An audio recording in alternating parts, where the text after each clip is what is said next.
Welcome to the Success Journey Show. Let's travel together through the lives of individuals on the road to success. Hey, what is going on, travelers? It is Ricky Ventures and Marlon Madden, and yes, we are back with you again for another week of the Success Journey Show. Marlon, what's good, bro? How you doing? Man, I'm enjoying life, man. Just living a dream, happy to be alive, because there's a lot of people that didn't wake up this morning. And even just coming back from Rashad's basketball practice for the interview, down the road, just down my road, like head-on collision. I thought I wasn't gonna be able to pass. They had actually had the traffic running on the opposite side and going around over the median to go back, because it's a very bad accident. You know what I'm saying? Wow. So when you have life, you have to definitely be thankful and grateful for just being able to breathe and being able to walk around on the earth. How about you? Man, things are good, man. I know by the time people hear this episode, I'll have been well in a transition on my end.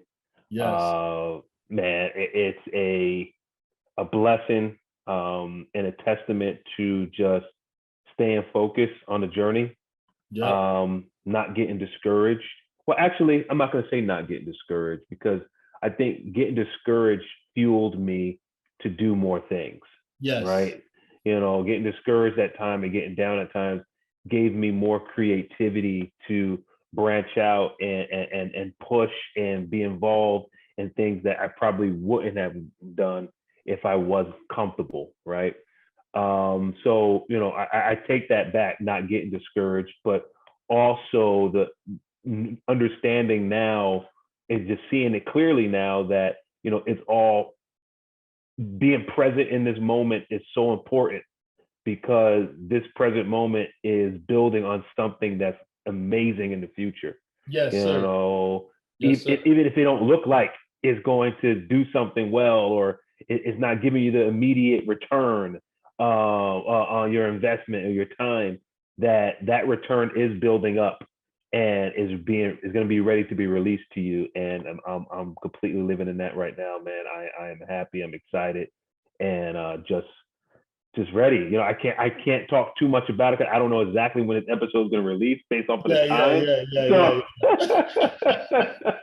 When I get into it at the right time, it's definitely we share more. But yeah, guys, it's definitely amazing opportunity. So giving God all the praise, man. Yes, man. I'm telling you, and I love just watching the journey and just watch somebody grind. They often look at the story and not the grind, right? Or the glory and not the grind. Yeah, they look at the glory and not the grind. That's Ricky's. The glory and not the grind. They often look at the glory and not the grind. So I like that. I learned a valuable lesson today. So my son plays basketball. He's very, very talented, and he went from a stage where he was playing, you know, you're playing kids that they're all right. And then he went to like the kind of like the inner city. Everybody knows when you're playing ball and you go to the inner city kids are always more developed, right? Because they're just, for some reason, you know, they're playing ball outside all day till the lights come on, and they're just more developed. So he's up in Alexandria and he's playing there and he's showing out. You know, he's doing this thing. I was like, okay, he rolled to that next level. Oh man, he's doing his thing. And today he went to somewhere and this kid handed him his butt, locked him up. Thank God that he had a little jump shot, because he wouldn't be able to score a point if it wasn't for that. That kid was not letting him go. He couldn't move. As soon as Rashad caught the ball, he knew he couldn't. That kid was locking him down. He had to just shoot. He's not putting it on the floor. He's not whatever, right? And what that taught me was, you know, no matter what, don't get comfortable. Because you might think you have it. And then there's always another level to what you're doing. So even when you think you got it, erase that from your mind, because something, some way, somehow, some person is going to lock you up, and you're going to have to pivot and learn how to actually execute at a higher level. So now and I saw the frustration, he was getting upset. One time he drove into the kid and gave him the shoulder and tried to go back up. The kid recovered and blocked the ball. So I was like, Rashad, what happened? He was like, yo, I gave him the shoulder and bounced back off, but he got the thing. I said, man, the kid is strong. What you gonna do? And now in his mind, I saw him and he started talking about his workout plan. And he's like, yeah, I need to up this more. I need to do this a little bit more. He's like, you know what? I need to stop watching more of the YouTube stuff that I've been watching about games and watch some basketball stuff because I got to learn how to. And I'm like, okay, all right. Yeah. So that's what that actually taught me a lesson. Just like it's sometimes you forget it. It just reiterated it for me. Like, hey, don't ever get comfortable at where you are because that other level is needed. Exactly, man. I love it. Now I'm getting chills just listening to that and listening to that, seeing that light bulb go off in him and that competitive spirit. Like, oh, this is what I want. This is what I'm going to go after. It's just, man, just to speak to that, where every kid is. And I mean, this is not, it's our platform, so we talk about whatever we want to talk about. So, say whatever we want. I'm talking about my son. So one of my sons at least. So Solomon, man, he's brilliant, man. And we never really talk about academically what he's been able to do and what he can do. And I don't want that. I don't want that pressure on him, and nor do I always want him to feel like he has to go further, right? Oh my goodness, I think one day I was in a car and, I said something about a grade. I didn't know he had a test. I didn't know he had a quiz or anything like that. And man, he just started breaking down. I was like, as I was talking to him, I was like, "Whoa, what happened, man?" And he's like, "Man, I got three questions wrong." I'm like, "Oh man, 3 questions out of how many?" He was like, it was like 10 or 12 things. I got 3 questions wrong. And I was like, inside of me, I'm like, I mean, 3 questions, man. That's not bad. But for him, and where he usually performs at, that was tragic. I was like, yo, dude, like, I got 3 questions wrong, man. His eyes are tearing up. And he's like, oh, man. But I guarantee you what?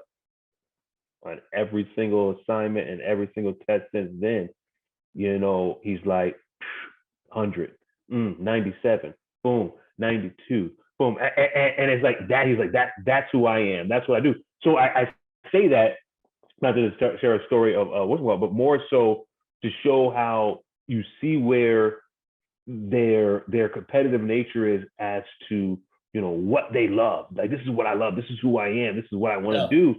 And seeing them activate it at the appropriate moments. I don't care for my son to always be successful. I don't care for him to always win. What I care about on this journey as to how do you recover when you make a mistake. Correct. How do you cover when you fall, when you fail, or you don't do as well as you want to do? How do you recover from it? I mean, end of the day, I don't know what I got on my report card when I was in elementary school. I have no idea, or middle school, or high school. I don't know right now, but I do know the lessons that I learned. Correct. And I know what was instilled in me and the character traits that I have from that now. And that's what we're looking at. You have Rashad, he's sitting there looking at, man, is someone better than me? Yeah. And I know what it takes to get better. And now my level is, no matter who I'm playing against, I don't care if I'm beating them, dominating them, I'm always gonna be like, yo, where's that kid at? Because I gotta see where I am to that kid. So don't tell me, oh man, you did a great job today. Oh, you did it. It's like, yeah, that's good, but I'm really playing so I can get to that kid again. Yep.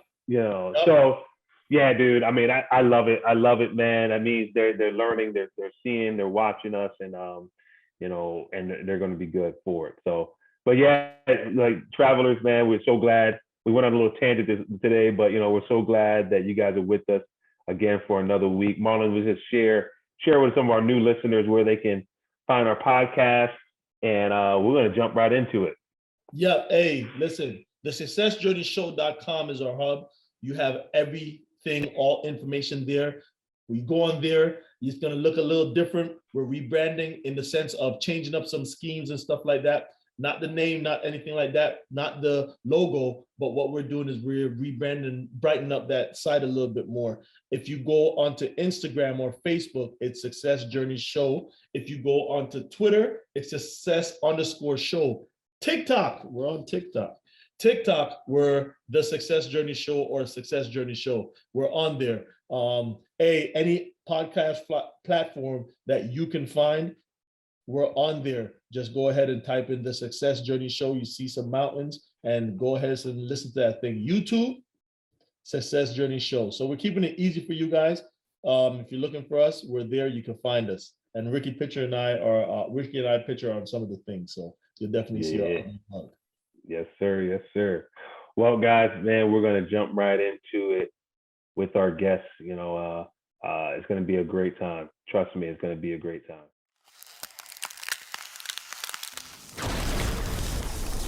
All right, travelers, just like we promise every single week, we have another phenomenal guest on the show. And guys, just hang tight, man. This is going to be a good one. It's going to be a good one, right? So whatever you're doing, whatever you're driving, you know, make sure you focus on driving. If you're at work, man, put your headphones in, you know, I have a feeling you're going to need to grab a pen and paper. You know, just be ready for this one. We have none other than Rodney Chapman here with us today. Rodney, thank you so much for joining us, the Success Journey Show. How are you doing today? My pleasure, gentlemen. Hey, Ricky, Ma, and thank you so much. I truly appreciate it. I appreciate the opportunity just to come on here and share and talk about some of the things that are going on. I'm excited about being here and just the opportunity to just kind of tell my story a little bit about how, you know, the things I've gone through. You know, I've had my fair share of successes, but I've also had my fair share of setbacks as well. And both of those have been good to me in terms of, you know, shaping who I am and giving me the opportunity to sit here with you today. First, I'd like to thank God for being a significant part of my life. He has given me, you know, the opportunity to live this long, and I give him all the praise, the honor, and the glory.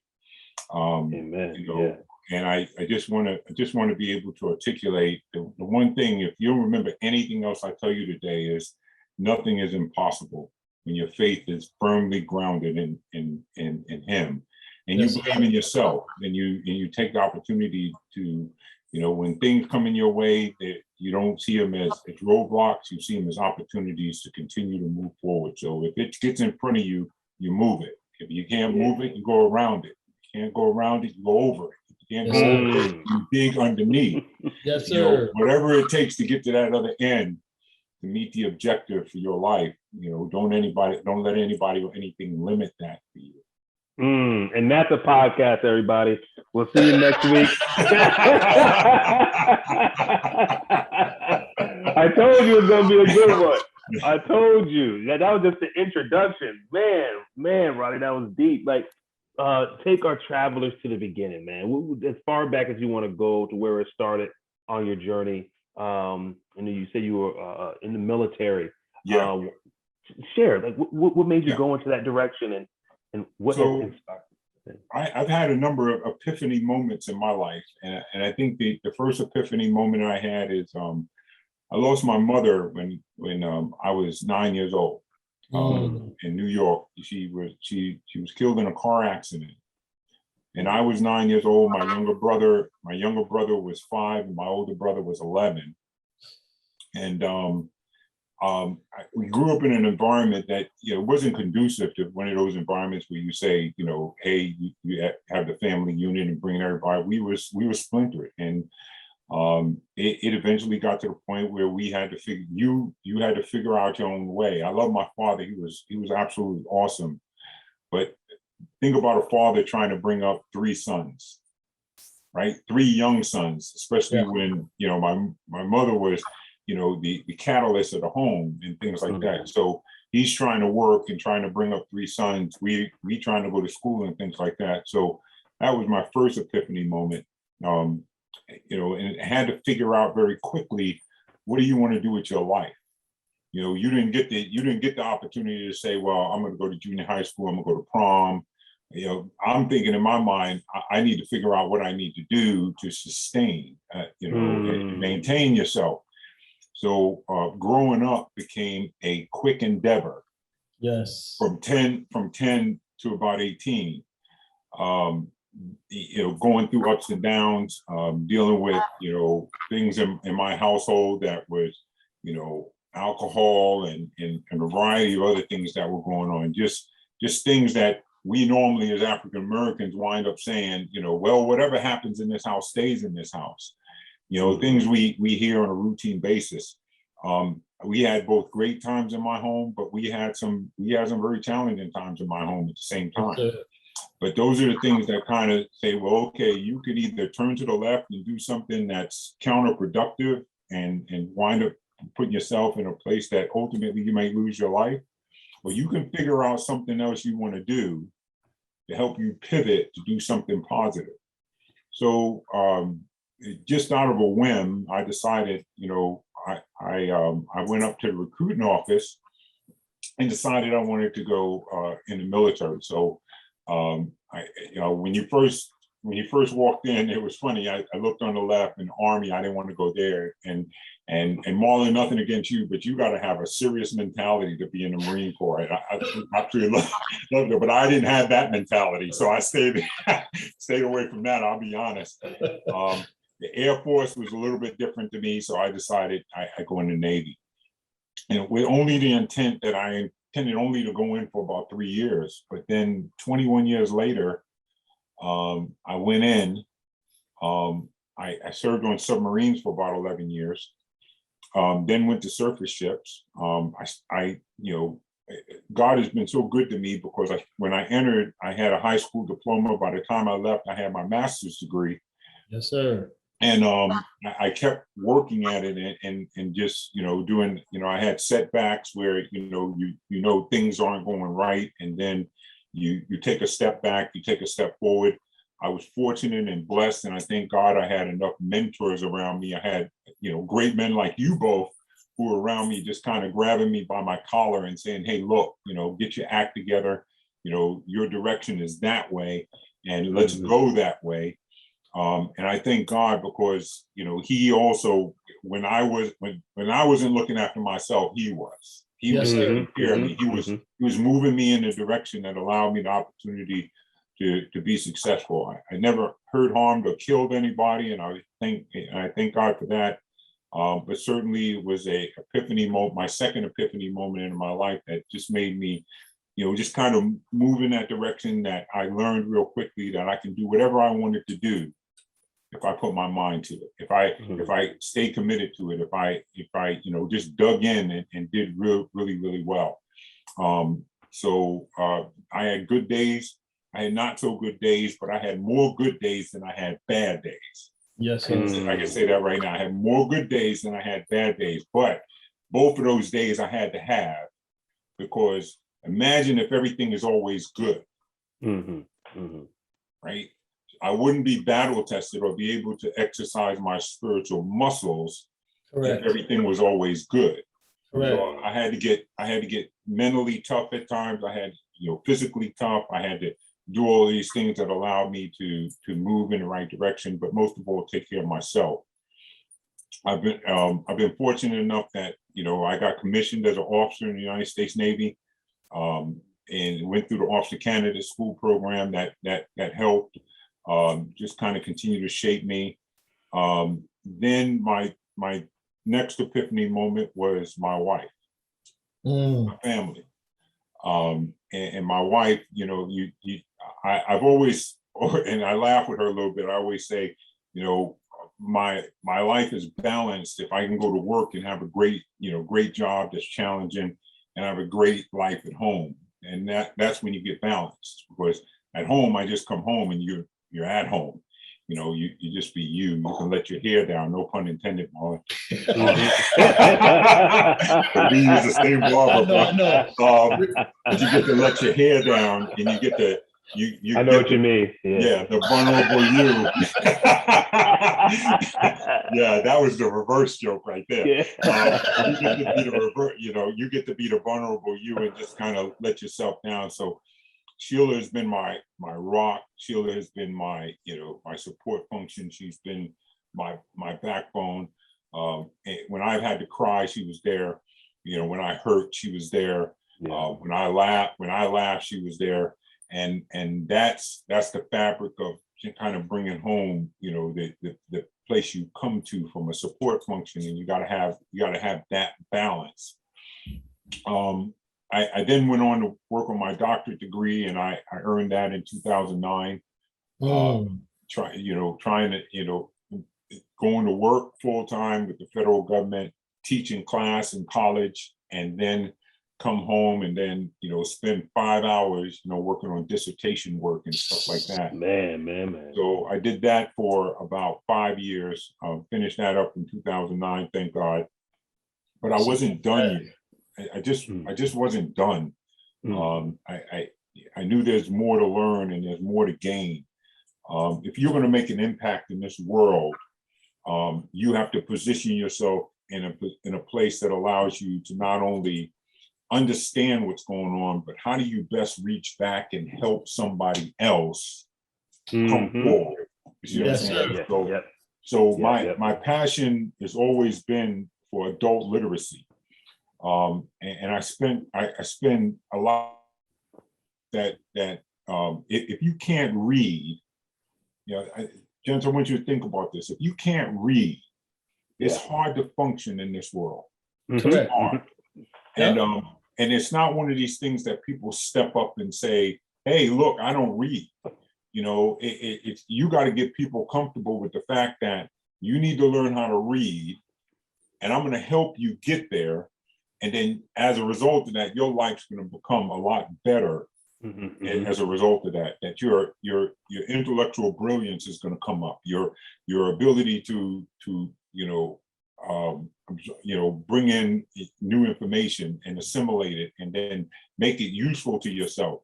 Reading a contract, being able to look at a stop sign and say, I need to stop, or getting a driver's license, or, just being able to get, a contract to buy a house or contract to buy a home. You can't imagine how gratifying that is, and things we take for granted. But I worked with young men and who just couldn't read. Could not read at all. And what did you find was some of the scenarios or the reasons why they were in the predicament they were at the time when you started to help them out? That's a great question. One of the biggest things that I found out is that most of them were in manufacturing. So, and that in manufacturing, whether it's been automotive or one of the sheet metal or whatever it is, the routine is rather conducive. You only have to do certain things. So why do I need to have that reading and stuff like that when my routine is pretty much the same from a manufacturing standpoint? If I made brakes for cars, I made brakes for cars the same way. If I made a fender, a door, the windshield, or manufacture something, it was the same way. The press came down, I inspected it and moved down the line. But then, Marlon, this thing called robotics came along. And technology kicked in. Yeah. And now I got this one machine who can replace 50 or 60 of us at a time. And if I get 10 of those machines, then I can replace, 500 staff members. Well, that's 500 staff members. If you've done that for 10 or 15 years and you didn't finish high school or do all that other stuff, that puts you in a predicament. Yeah. You now got to find another position that mimics that, which those are growing, thinner and thinner. Yeah. Or you got to pivot. And you got to pivot to something that gives you some bench strength to be able to compete in this environment. So the ones I came across were pivoting. They didn't like it. But I never made anybody feel shameful about what it is. And we should never make each other feel shameful about where we're at, because we all are dealing with some things that nobody knows about. Right. And it's our intent. If iron sharpens iron, we need to help those people, not talk about them. We need to work with them, not complain about them. We need to, help them, not belittle them, because belittling them push them in a class where they're separate from you. And I don't know anybody, but I'm no different than anybody else. I just want to use what talents that God has given me to help somebody else. Yeah, I'm telling you that's a literacy. Imagine, like you said, imagine 3 people beside you. You're sitting somewhere, and people beside you have a book, and they're enjoying this book, and you're sitting down there, and you're just looking over, and you can't even figure out what's on the cover of the book. Yep. I'll tell you where it's worse. And one thing I'm part of the jail ministry at my church, and when you go into the jail, you can see it. I might pull out a Bible and say, okay, let's read a passage. And then you see that bewildered look in their face. And at that point, right? But you don't, again, you're not there to belittle anybody. You're not trying to make anybody feel bad. The goal is, how do you get them from here to here? How do you get them from point A to point B? Because we all were at point A at one point. Correct. Right? We were all at point A at one point. Our job is to figure out how to help others get from point A to point B. No matter where you're at, no matter what your status is, no matter how much money you make, no matter how big your car is, nobody cares. What they really care about is, how can you best help me? If I'm hungry, feed me. Yes. Right? If I need encouragement, give me some encouragement, but show me how to do it and invest in that. And that's been my central theme, for my life. How do I not rest on my own laurels, but how can I put a ladder on my back and let somebody else climb up over it so they can get to the top? That's my goal. Is if I can open up a door for somebody else, the only thing I make them, when I mentor and I coach people and stuff like that, I don't ask them for nothing, and I don't want anything from them. What I want them to do is, when you get there, you make sure you open up a door for somebody else. You reach back and grab somebody, and you pull them up, and you make them promise you to bring one more up with you. Yes. Why do you think that's, now in society in general, that's a hard concept, but then in our communities, we don't seem to, some of us, when we leave, we don't even look back. And I understand, because case in point, you left when you left New York in '83, right? You said you joined the military.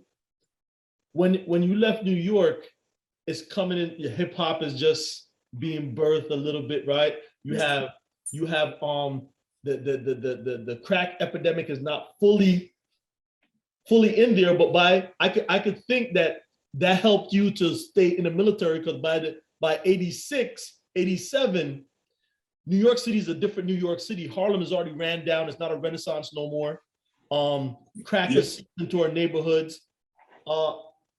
And you could see where somebody could be like, okay, it's hard for me to reach back, but you still end up doing it.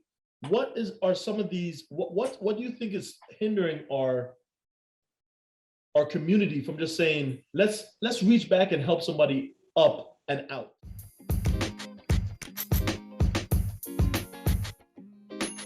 You've been listening to the Success Journey Show. You can check us out on our social media on YouTube, Instagram, and Facebook. Also on our website, thesuccessjourneyshow.com. Enjoy the rest of the show. Because we're selfish. Ooh, straight to the point. We're selfish. I mean, we are. We're selfish, and I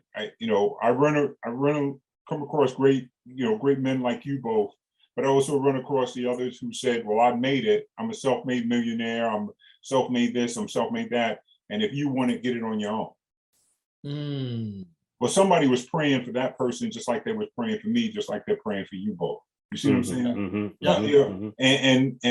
And remember, where you are is a perception of your mind. If you believe, if you think you're up here and everybody else is down here, the one thing that we better understand is when we cut, we all bleed red. Yeah. We all bleed red. And ain't nobody here any bigger or any better than anybody else, because at the end of the day, I use the things I have just to open doors. I don't use it as a status of who I am. I'm always going to be Rodney Chapman. I may have to use my doctorate degree on my resume to open up a door for a position, but that's as far as it gets. Correct. After that, I remain Rodney. That's it. And if that opens up the door, that's fine. But my opportunity is for me to get in, because once I get in, then I got to perform. And performance is the equalizer. Yes, sir. It's the equalizer, right? Yeah. Performing, and you can sit up here all day long and say, well, I had doctorate degree from this, and I went to that, and I went to all these other things. Okay, you did that yesterday, or what you doing today? Correct. Yeah. And how is that going to get me to tomorrow? So this is where we do have an opportunity, Marlon, to just kind of galvanize ourselves and say, look, if we just made an investment in our young men and young women, if we made an investment in ourselves, and we look to say, okay, I got a nickel, Marlon, you got a nickel, Ricky, you got a nickel. That means, I can hold on to my own nickel, but if I combine it with both of yours, we got 15 cents. Yes, sir. Yep. That's a lot more than a nickel. And I don't do everything well, neither do you, Marlon, neither do you, Ricky. But if we combine our efforts together, you imagine how powerful we become? You imagine can you imagine the power and the strength of our ability to come together and figure out, okay, I got an economist over here, I got an accountant over here, I got a lawyer over here, I got a president of this over here, I got a janitor over here. Yes. And you bring all of those people together. Yes. Ecosystem. Yeah. Build a whole. But Rodney, check it out, man. I know we all have 5 cents, and we're gonna put it together. But I want to be in charge. Oh, well, you know what? When we put the 15 cents together, I want to be the CEO of it. But you know what, Marlon? I'm fine with you, because today you might be in charge. You might need to be the top scorer today, but tomorrow you can keep your title. But tomorrow I need you boxing out. I need you playing defense, and the next day I need you to sit on the bench and encourage everybody else, because that next day Ricky needs to be the top scorer, right? Because he got the hot hand. Right. I need to be boxing out. Yes, sir. Right? We need to fit, and that's where the role comes in. Our role is not defined by the titles we have. Our roles are defined on what we bring to the table. Yeah. What you bring to the table. You might be the president and CEO. That's fine. It's okay. I have no hard feelings about that. What I want to make sure, if you're going to be the president and CEO, then I need you scoring today and tomorrow. Right. And meanwhile, me and Ricky need to be boxing out. Right. To keep everything, keep everything in balance. The problem comes is what you're talking about. Well, I want to be the CEO. Ricky wants to be CEO, and you, Marlon, want to be the CEO. Well, guess what? We all can't be the CEO. Correct. We got body parts. Everybody can't be the head. Everybody can't be the heart.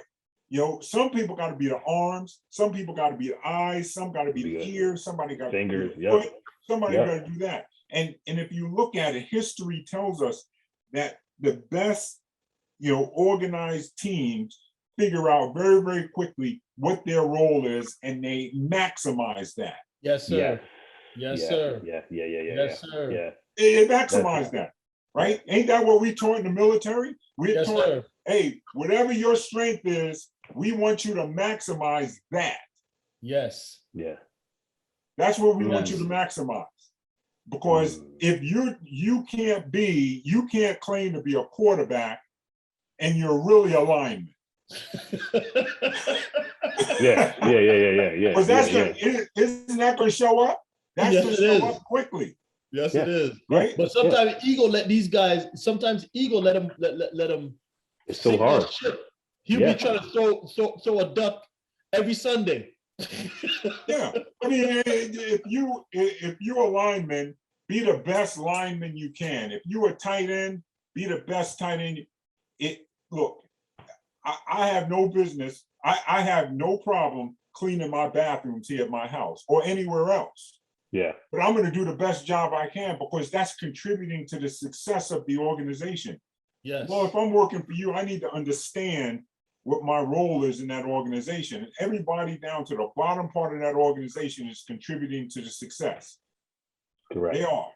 If you're security, you're contributing to the success of that organization. Yes, you are. If you're the salesperson, you're contributing. If you're marketing, you're contributing success.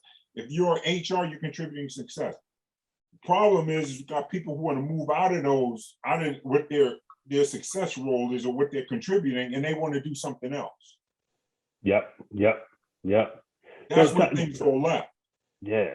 But now I'll tell you the same thing. That's our community as a whole. A problem with our community is we're selfish.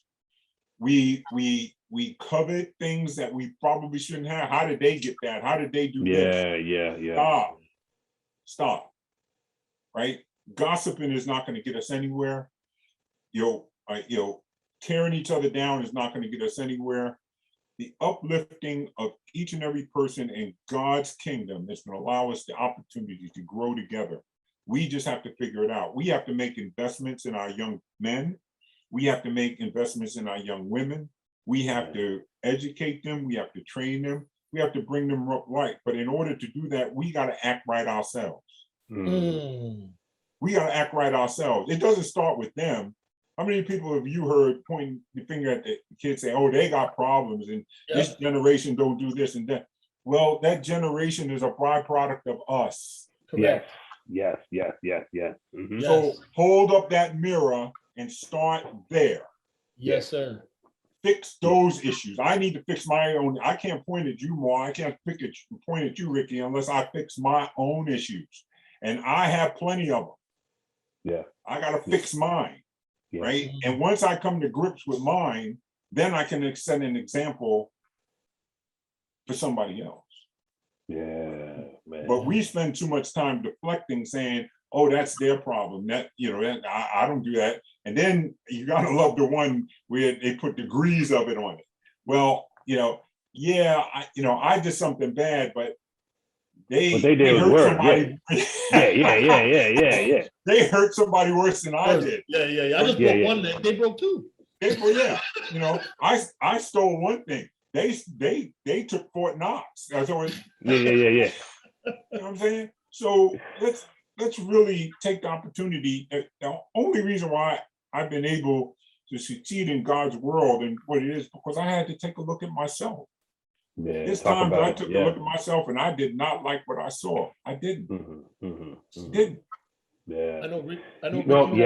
This is. I mean, I tell you, I'm so moved by what you're sharing, and because Marlon and I, we talk about this all the time, of just about unity, coming together, being able to give back to people, based off of your strength, not having that ego and things of that nature. And one thing I want to highlight with you and your journey, as we're moving along, is, I noticed that you're not only did you get your PhD in education, but you're a man of learning, right? Man of learning, right? Like you're not in a PhD education. You're currently in law school. You're getting ready to get a degree in religious studies, doctorate in religious studies. Now, these are not small little feats that you're doing. And I don't want to, just hearing you talk right now, I don't even necessarily want to focus on the actual degrees that you're getting, but the intent of why you're getting those, because I believe it's connected to a bigger picture. So can you elaborate a little bit more on that for us? That's a great question, Rick. So I have a obligation to serve people. Mm-hmm. I can't wait for people to come to me. I got to meet them where they are. Yes. I mentioned before, I've been in the jail ministry, and one of the most heartbreaking things, if you ever want to see it, is a young man who shows up in jail. who and let me just say, we've all done something. So I don't separate myself any different from anybody else. But the last time I went before COVID, it was a young man who, he had got mixed up with gangs. He was being convicted for shooting someone. And within that month that happened, his girlfriend just had delivered a baby.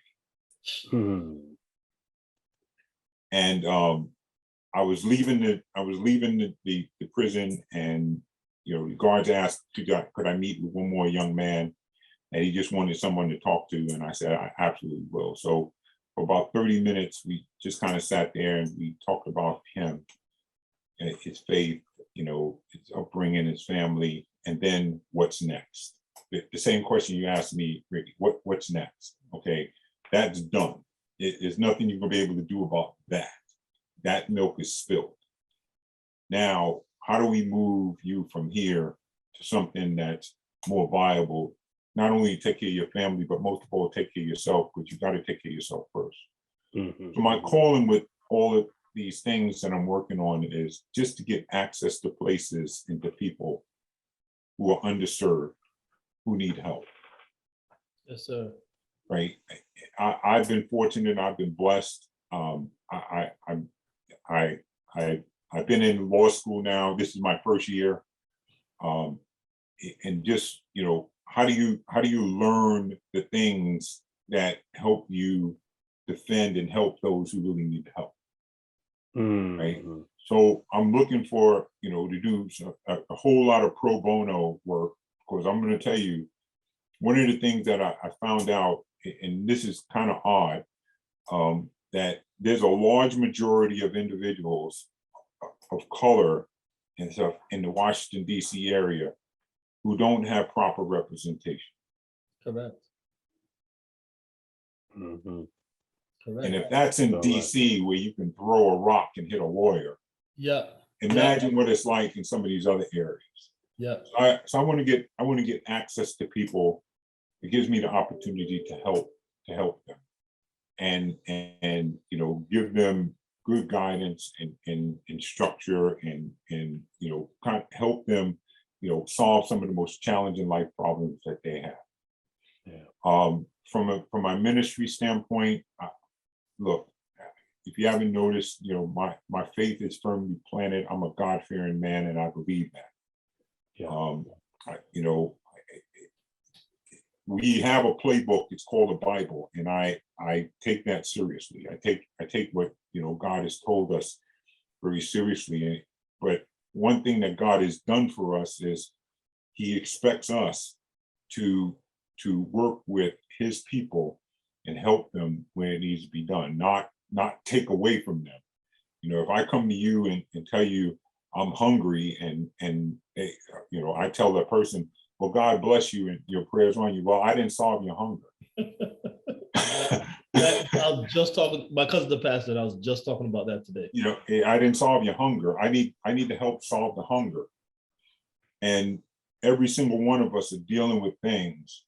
And because of the nature of who we've been in our lives, where we just kind of shut people out and we kind of internalize it, and it's created things like high blood pressure and a lot of these other things, and how we eat, how we maneuver, and what we do. It hasn't been a healthy proposition for us.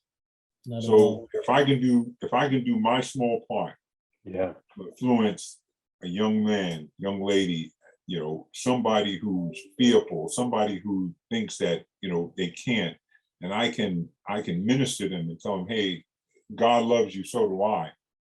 And let's sit down and figure this out. Let's put our heads together, and if we don't know, if we can't figure out, let's figure out what resource we can go get to help make that happen. Then that facilitates or affords us an opportunity to really help back and reach our community, because right now our community is struggling. Our young men are not doing well. Our young sisters are not doing well. We're in the mode where it's kind of like everybody for themselves. I don't trust nobody.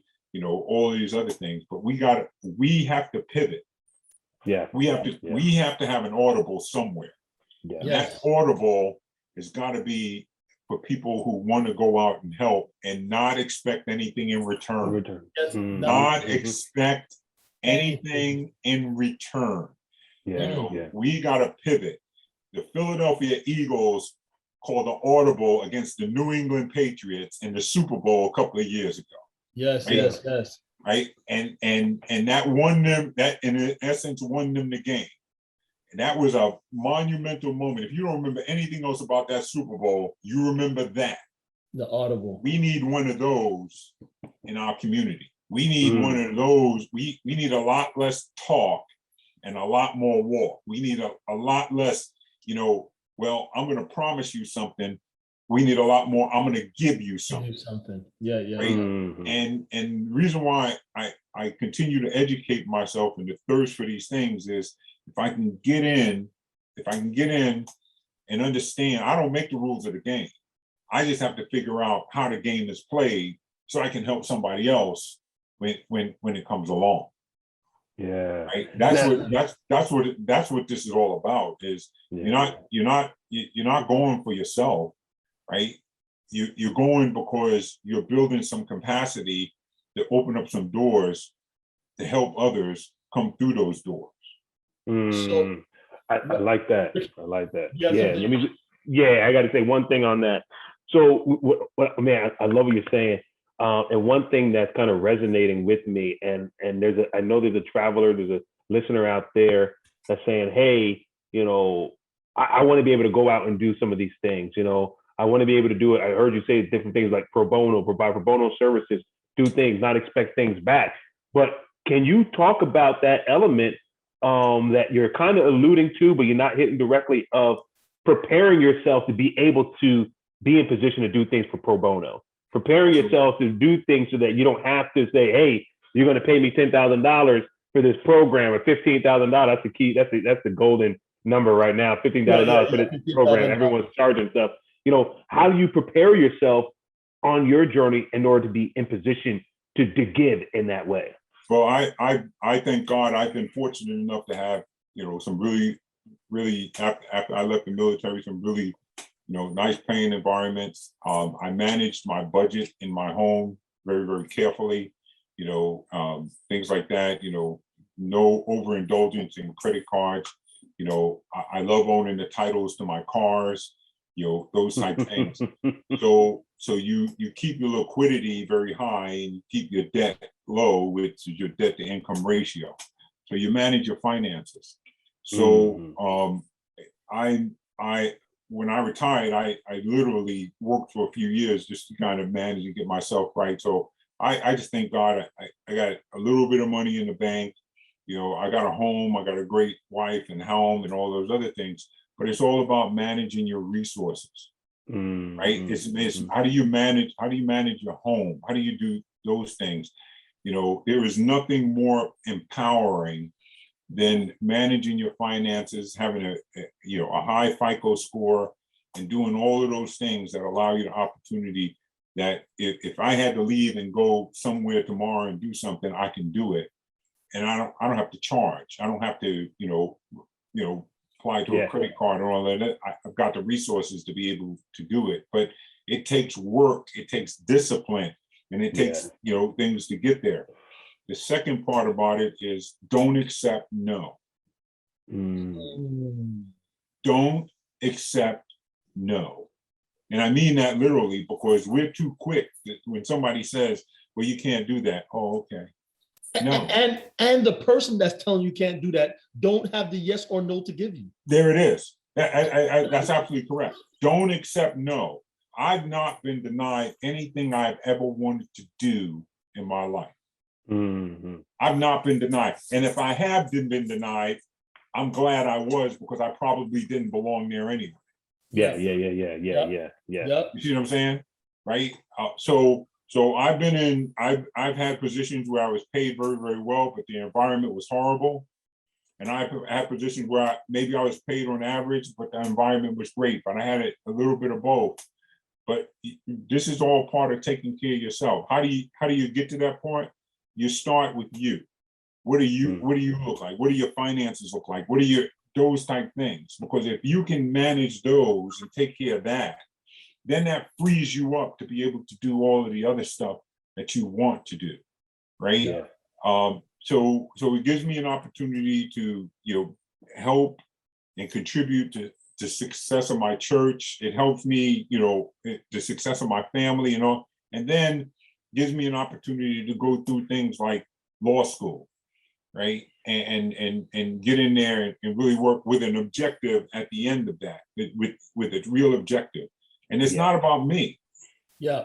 I don't care to stand up in front of nobody's camera with it, on TV and say, hey, what I'd rather do is be effective in the background. My success is going to come from, somebody who says, I really appreciate that. Yes. Yeah. Because when I met you, I was here. And thank God, he gets the praise and glory. I'm here now.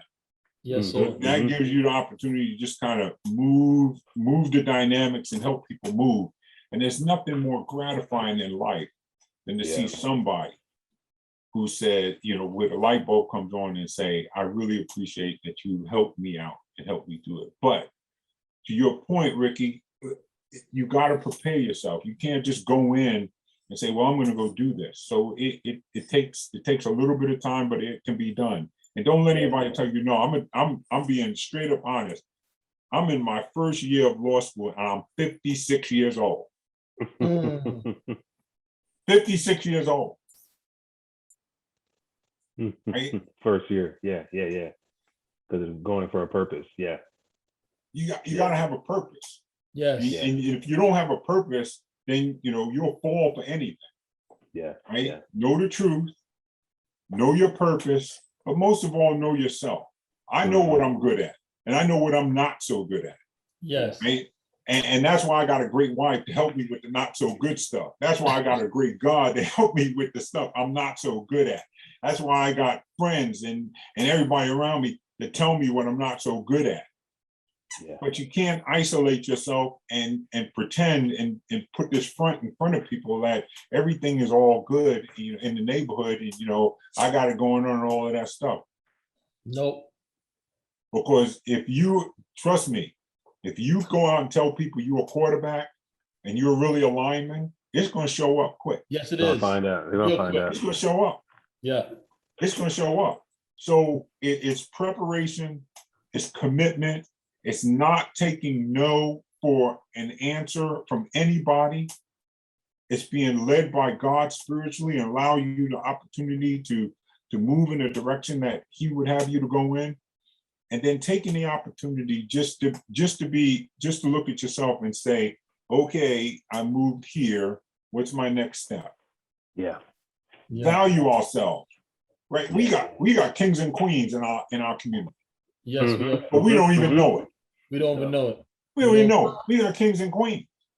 Yeah. Now, Rodney, so we talked about the people, you got to prepare, you got to have that stuff in order, because you don't want to be trying to be helping somebody at the same time have to worry about how you're going to put food on your table, right? Right. Because it's not conducive. Now we have the person is prepared, they're in the community, they're doing what they have to do. But, and I'm sure you ran into this situation before, they're talking to the person is shaking their head, 6 to 12, they're shaking their head up and down. Everything you're saying is correct, but they keep on doing the exact opposite. How do you motivate that person to stay engaged in that fight, even when they're in the community, they're saying all the right things, and the people in the community saying, yes, we need to do this, yes, we need to do that. However, they're doing the total opposite of what they're saying yes to. What's their plan? What's their plan? Mm-hmm. Every life has a plan. What is it? Yeah. And you either have a plan that's just a plan, or you have an executable plan. Right? And that executable plan has realistic goals aligned with it. Yes, sir. We all have run into those individuals, and maybe it was us at a time. I know at me, I would say at times, yep, I'm going to do it, and be the biggest procrastinator you ever want to see. Yes, sir. Right? Yep. But there comes a point in your life, where you have to say, If I'm going to be effective in somebody else's life, I got to be effective in mine. It's time to hold up the mirror and show that person, you know, invest. When you invest in somebody, when you pour into somebody, that isn't something you just pour in once and you walk away. You have to pour into them and stay committed to them. Yes. Right? You got to stay committed to them. It can't be, well, I'm going to do this one-time thing. I'll see you in a month. And did you get any of that done? No, not really. You know, I was waiting on this way. No. When I mentor and when I invest in people and when I coach and stuff like that, I stay engaged. And both of you know when I say lead by example, you better lead by example. Yes, sir. Because as soon as, I'm telling you, if I sat up here and I started saying all these things and you saw me out there doing something different, guess what happened? Guess what happened to my credibility ratio with you? Just got shot. Gone. All right. So you have to invest in those individuals. You have to pick up the phone. You have to call them. You have to text them. You have to continue to stay with them. And they might say, look, man, you're bothering me. Good. That's when you turn it up. You don't back off. You turn it up. Right? Because remember, you don't want anything from them. All you want them to be able to do, that young man, that young lady, is be able to say, you had an impact on my life that let me see things that I didn't see before about me. Man, I'm telling you. Hey, you know what's funny? When you and you've been in the military 21 years, so you're gonna know exactly what I'm talking about. So, you know, every time somebody's leaving a unit, either they're getting out, either they're PCSing, mean they're changing to another duty station. The speech is always, I'm gonna use your name. I remember Sergeant Chapman. Yeah. Sergeant Chapman didn't let me breathe. Sergeant Chapman was on my back all the time. Sergeant Chapman did this. But you know what happened? I figured out in the end result, man, everything he was doing was da-da-da-da-da-da. Yep. And I always told my Marines, I said, if you listen to every speech, it's never about the guy that lets you slide. Yep. It's never about the guy that lets you do whatever you wanted to do.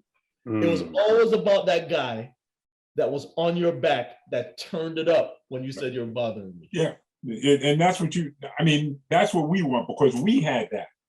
I don't care if it was your father, your uncle. I had an uncle, absolutely awesome. He was Air Force. He was Chief Warrant Officer. He God bless him, he passed away. But when I tell you, at every moment, he took the opportunity to grab me by my collar. And this is why I was in uniform. Yes, sir.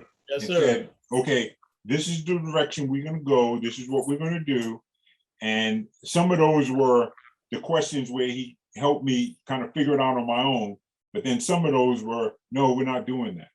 This is what we're doing. We're going in this direction. Or you need to go back and you need to apologize to that person. Or you need to, have a discussion and sit down with them and things like that. That was his investment in me.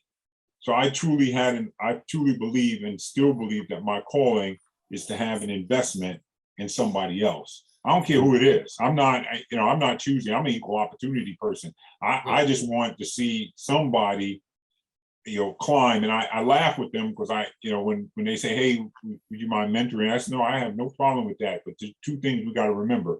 One, trust is critical. So whatever you say to me stays here unless you're going to be hurting or harming yourself or something, then I'm going to go get some help and we're going to figure that out. And the second thing is you got to promise me that once you get there, somebody's going to come and ask you and you help them, right? And then the last thing, which is the third thing I say, when you get in your mahogany office with desks and teak wood, all I want to do is come up and have lunch in your office. That's it. A bologna sandwich, something. Something. Something. Grilled chicken, grilled cheese, something. Yeah, something. I'll come up and just look out your window over the lake. Say a few words, eat my lunch, and I'll be on my way. That's all I ask. And that's what we should be about. The last thing that the last thing that God told us is the thing that we should be executing the most. And he told us to love your brothers if you love yourself. Yeah. Right? And if we did that, could you imagine the bench strength, the economic strength, the socialization, the things that we have? We wouldn't have, the families in the area that they are. We wouldn't have the challenges that we deal with because somebody caught us up the street and said, I heard Rodney's, potty mouth and stuff. And you got it when you was up the street. You got home and you got it. And then you went back to apologize. Yep. So I'm not saying we're going back to that time. That's not what I'm saying. What I'm saying is it took a try. Yeah. It took a complete try for us to come to grips with the fact that we're one unit. We're one people.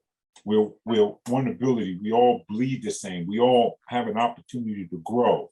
No, everybody's not going to go to college, but even if we don't, we celebrate you wherever you're at, whatever you're doing, whatever you choose to do in your life, whatever you do.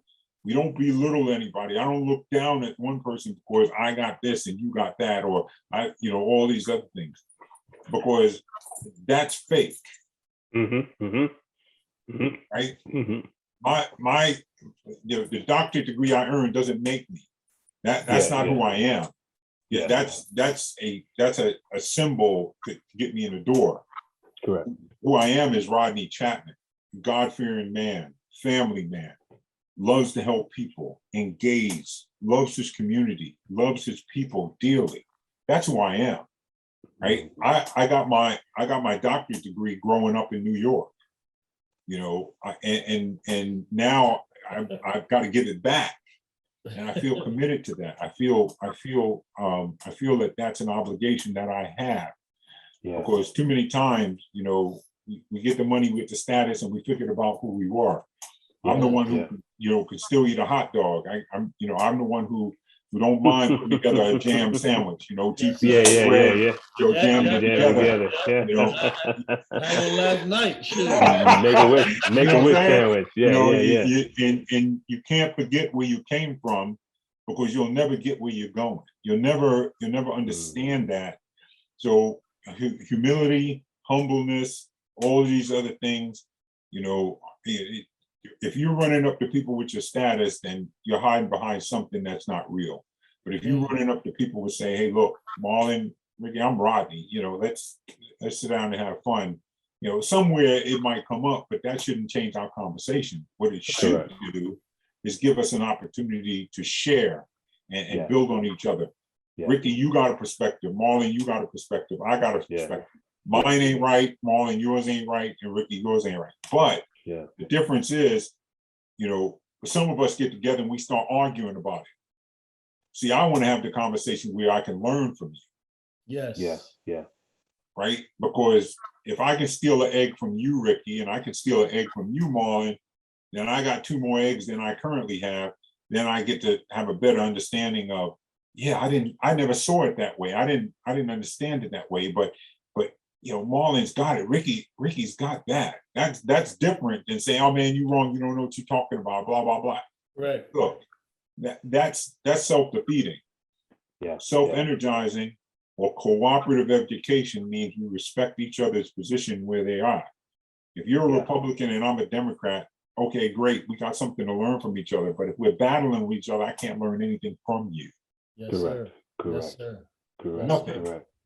Man, I can't learn anything from you. Man, listen, Rodney, man, this has been phenomenal, man. It has been refreshing for me, because I know there's been a lot of conversations going on, even with me this week, with people, and just understanding the bigger purpose that we have as people, and just being able to unify, and bring throw differences away, capitalize on strengths, and really just go to that common purpose of really serving and helping others, being dedicated to grow yourself and your platform and your offering and your expertise for the sake of, hey, there's going to be someone behind me that I need to be able to share this information to, so it can bring them up another level. And that's really the responsibility that we need to take on our shoulders as in our community. We need to stop making excuses for, what is not, and start developing what we can and what's already in our hand. And I really appreciate you just coming on here and just sharing your story with us. I know there is so much more, and I'm excited for the after recording. Sorry, I want to be selfish, everybody. I know we're going to keep chopping it up a little bit. But we want to give you opportunity. I know you say you do mentoring and things of that nature. If there is an opening for people to work with you or connect with you, you can share that now online, and people can reach out to you. If there is, if there's not, that's okay as well. No, there is. I'm more than happy. I'm more than happy to share. And what I'll do, Ricky, well, first let me say thank you both for the opportunity to be able to be here and just share some things. I mean, this is work. You brothers are doing some work, right? So I want to say, I'm just honored and humbled and privileged to be here. Regarding, I'll send you information, my contact information. If there's individuals who just want to share, want to talk, and just want to have a conversation, I'm more than happy to have that conversation. I'm more than happy to continue a dialogue, about, where they are. The thing is that when we get into that conversation, it's not about me. It's about them. And once you say, I could tell you my story all day long, but they don't care. But what I want to do is figure out, where do you want to be? What's your goal? What's your end state? Where are you at now? And how do we build a bridge to get there? Yes, right. And that, I mean, that's the goal. So I don't become centered in my mentorship. What I do is become centered on the person that's in front of me, so that we can help figure out the plan in terms of it. So I'll send you my contact information. Feel free to share. I'm more than happy to do that. Love it. Just tell you both, keep doing God's work. This is important. This is important stuff. Amen. Unfortunately, we don't get a platform because we're considered boring. And it's the boring people who are working in the background who's trying to build a bridge through to the next things. So believe that, and I thank God for both of you. I truly appreciate you. No, and thank you again. And to all of our travelers that tuned in again this week, we want to thank you for tuning in. Share this episode with your family, friends, loved ones. Go ahead and leave a review on our social media platforms, as well as all the podcast platforms that are out there. Remember to go to our website, The Success Journey Show. You may see something a little bit different when you go on there. So take a look. We're doing some rebranding and updating some things. So yeah, guys, we do this for you. This platform is for you, and we're so honored and privileged to be in a position to do so. So we will see you guys next week at the same time, the same place on the Success Journey Show. Everyone have a good one. Peace. One love. Peace. You've been listening to the Success Journey Show, where your dreams, drive, determination, and diligence are the foundation to success. For more information, check out thesuccessjourneyshow.com. The Journey Squad is here helping you to your destination.